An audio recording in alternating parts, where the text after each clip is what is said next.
पितृपक्ष में गुरु मंत्र का जाप या फिर हनुमान चालीसा का जाप या फिर बजरंग बाण का पाठ या किसी अन्य स्त्रोत का पाठ नहीं करना चाहिए।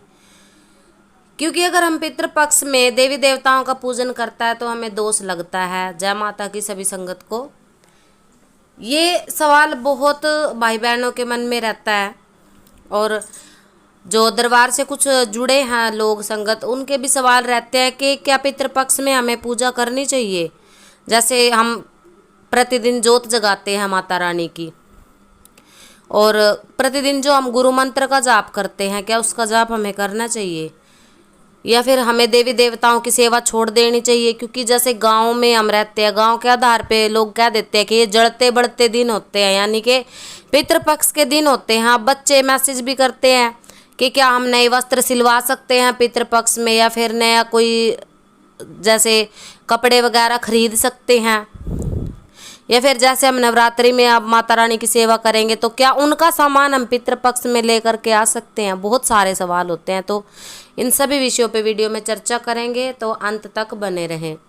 देखिए, जो आप नियमित पूजा पाठ करते हो, चाहे आप देवी माँ की जोत लगा रहे हो, चाहे आप हनुमान जी की लगाते हो, चाहे आप श्री नारायण की लगाते हो या शिव भगवान की, किसी के भी आपके घर में अगर प्रतिदिन जोत लगती है, यानी कि नियमित जो पूजा पाठ होता है, और आप सोचते हो कि पितृपक्ष लग गया है, अब तो अशुद्धि के दिन आ गए हैं, मरे गले जो हमारे पितर है, पूर्वज है, उनके ये दिन होते हैं और इसमें सिर्फ उन्हीं का तर्पण और पूजन होता है, बाकी किसी देवी देवता की पूजा नहीं होती। क्योंकि हमारे देवी देवता इसमें पूजा करने से अशुद्ध हो जाते हैं और भोग को ग्रहण नहीं करते। ऐसा कुछ भी नहीं है इसमें कहीं भी। जैसे पितरों के निमित्त जो पद्म पुराण है उसमें ये बात मिलती है, स्कंद पुराण में ये बात मिलती है।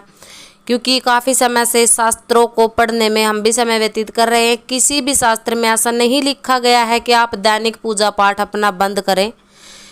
क्योंकि और हमारा जो पूजा पाठ करने का तरीका रहता है, हमारे गुरुओं के आधार पर अगर हम अपनी बात करें तो हमारी एक ही जोत में सभी देवी देवता का वास करवा दिया जाता है, सेवा करके, उनके नाम का मंत्र जाप करके, उनके नाम की व्रत पूजन आदि करके।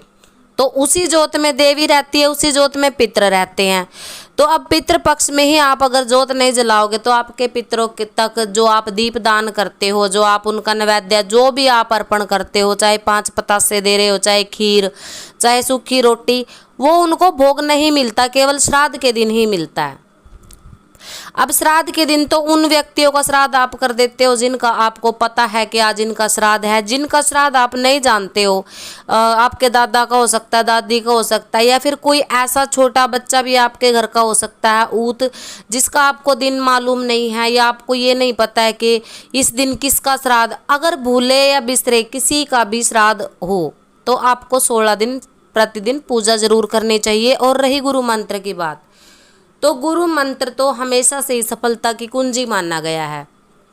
अब जिन लोगों को गुरु मंत्र के रूप में इष्ट मंत्र मिल जाता है, उन लोगों के तो ये कहते हैं कि जहाँ तक गुरुओं ने बताया है कि सोने पे सुहागा, गुरु मंत्र के रूप में इष्ट मंत्र जिसमें माँ भगवती की आराधना हो, भगवान विष्णु नारायण की आराधना हो, एक ऐसा मंत्र जो संपूर्ण रूप से भक्तिमय मंत्र है, वही मंत्र जो है कि दरबार से शिष्यों को दिया जाता है। और उस मंत्र का नियमित आप अपने पितरों के लिए जो है जाप जरूर करें।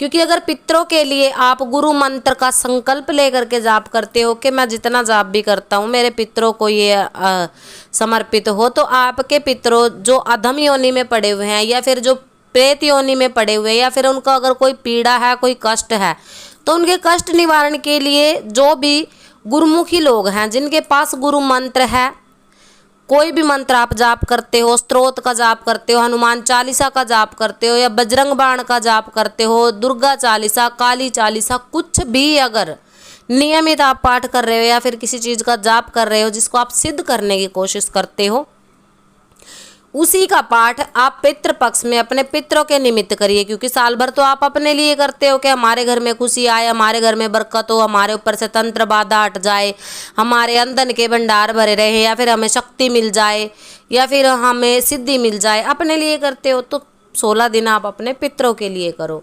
तो जब आप अपने पितरों के लिए कार्य करते हो तो उनका आशीर्वाद आपको हमेशा हमेशा मिलता ही मिलता है। ये साधक के ऊपर निर्भर रहता है कि साधक किस प्रकार का है। वो केवल अपने जो उसका लालच है उसके लिए मंत्र जाप कर रहा है, या फिर अपने पितरों के निमित्त जो इस दुनिया में संसार में नहीं है, या फिर जो अन्य किसी कष्ट से गुजर रहे हैं, कोई ऐसी अधम योनि है जहां उन्हें बहुत प्रताड़ना सहनी पड़ती है, उनके लिए अगर आप भगवती माँ से प्रार्थना करते हो, श्री हरि से प्रार्थना करते हो, तो उनकी मुक्ति के द्वार जरूर खुल जाते हैं और आप इसमें पुण्य के भागी बनते हो। तो जो लोग ये सोचते हैं कि पितृपक्ष में पूजा पाठ नहीं करनी चाहिए, ये पितरों के दिन होते हैं, ऐसा बिल्कुल गलत है। नियमित पूजा पाठ जरूर करें।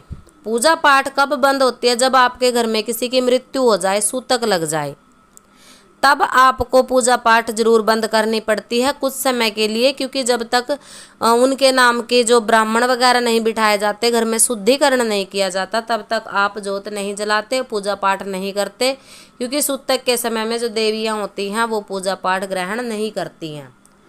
तो ऐसा कोई ये बुरा वक्त नहीं होता है। पितृ भी हमारे देवता होते हैं और सर्वप्रथम देवता तो पितृ ही माने गए हैं घर के।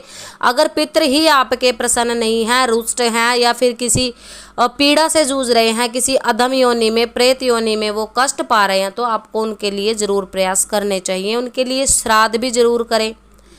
जो लोग बहुत ज़्यादा विधि विधान नहीं जानते हैं, 2-3 वीडियो हम चैनल पर अपलोड कर चुके हैं किस प्रकार से आप साधारण तरीके से अपने पितरों का तर्पण कर सकते हो। तो सीधी सी बात है, एक बिल्कुल मामूली से श्राद्ध का तरीका जो होता है, जो गांवों में किया जाता है और जो हम हमेशा करते हैं। आपको आग की जो अंगारी कर लेनी है, क्योंकि अग्नि में जो स्वाहा और स्वधा, जो इंद्रदेव की पत्नी मानी गई है, स्वाहा भोजन लेकर जाती है देवताओं के लिए और स्वधा लेके जाती है हमारे पितरों के लिए। तो जब भी आप पितरों को भोजन अर्पण करते हो तो कोई भी, अगर आप मंत्र जाप कर रहे हो पितरों के लिए, तो आप लास्ट में स्वधा लगा सकते हो, नहीं तो हाथ जोड़ करके हे स्वधा हमारे पितरों तक ये भोजन पहुंचाने का कष्ट करें, हम आपको ये भोजन अपने पितरों के निमित्त अर्पण कर रहे हैं। इतना कह के आप अग्नि में थोड़ी सी खीर और रोटी या पूरी जो भी आपने बनाई है वो डाल के गऊ को रोटी खिलाएं। चींटियों के लिए अलग से भोजन रखें, कुत्ते को खिलाइए। पंचबली का श्राद्ध होता है, ये मामूली सी बात है, मामूली सा काम आपको करना है और आपके पितरों की कृपा आपको साल भर के लिए मिलेगी और आपके काम धंधे में भी बरकत आएगी। अब रही बात कि हम क्या श्राद्ध पक्ष में नया वस्त्र सिलवा सकते हैं। देखो, अगर आपके घर में कोई कपड़ा पड़ा है, जैसे लेडीज सवाल पूछ रही हैं कि हम नए कपड़े सिल सकते हैं। अगर आपके घर में पहले से कोई वस्त्र है, आपने बाजार से नहीं खरीदा, तो बेशक आप सिल सकते हो उसको। सीलने के बाद जब आप नवरात्रि में उसको पहनते हो तो उस पर गंगा जल का छींटा जरूर लगा लें, या फिर उसको एक बार पानी से धो करके जरूर शुद्ध कर ले नवरात्रि में उसको पहनने से पहले। तो सीलने में कोई बुराई नहीं है। देखो, जो टेलर होते हैं उनके काम बंद नहीं होते, जिनके नवरात्रों में शादियां हैं, ब्याह है, तो ऐसा है कि ये माना गया है कि जो नई वस्तु है उसका जो है खरीद नहीं करनी चाहिए, जैसे कपड़ा हो गया या फिर कोई और चीज़ हो गई। तो आशा करते हैं जानकारी आपको पसंद आई होगी। सभी को जय माता की।